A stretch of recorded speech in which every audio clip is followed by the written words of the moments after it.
Middle school starts when some boy finds his older brother's Playboy under the bed, looks at the nudes, and realizes that he isn't supposed to think girls are gross his entire life. At the same time, some girl swipes her older sister's Cosmo, looks at the dateability quizzes, and wonders why all the right answers have to do with whipped cream and tastefully exposed cleavage.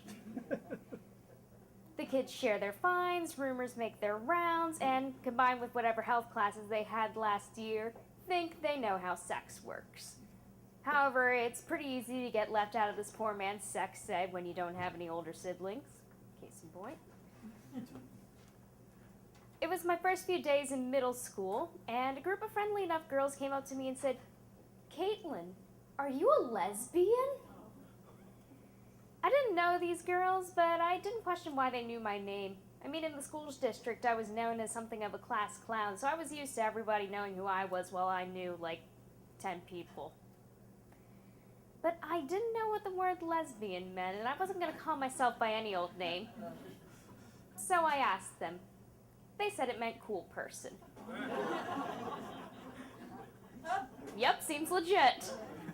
Okay, I said, then yeah. Wow, they said, you must be the only lesbian in the entire school.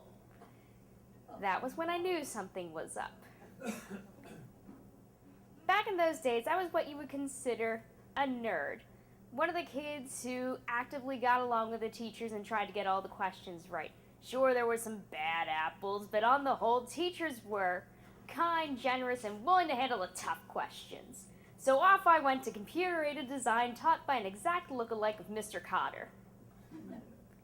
Same fro, same mustache, only differences with the 70 glasses and the male pattern baldness. Probably could have asked someone I knew a little better, like my homeroom math teacher, but I had to know what those girls were talking about. So I raised my hand.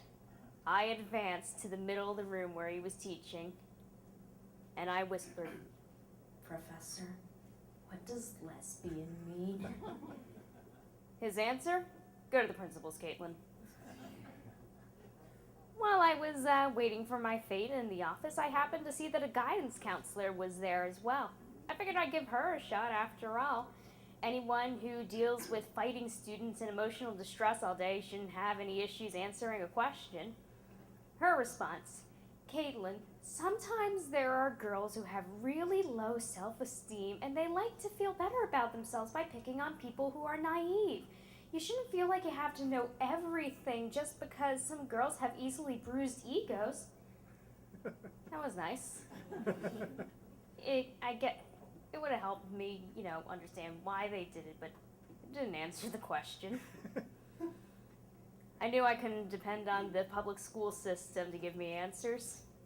When I went home, Mom asked me how my day was, and I asked her what a lesbian was. It's a girl who dates other girls. Finally! A straight answer. Was that too much to ask? The next day I went back to school, armed with the knowledge that lesbian and cool person weren't necessarily interchangeable, and that I most likely was not one because I was not romantically interested in anybody. The kids, male and female, changed their tactics to asking if I was a hooker, or if I was fast, or words more suited to a mature audience. I responded by telling them to shut up and go away. I quickly learned that saying no to these kinds of answers could be just as dangerous as saying yes, especially if they chanced to ask if I was a virgin.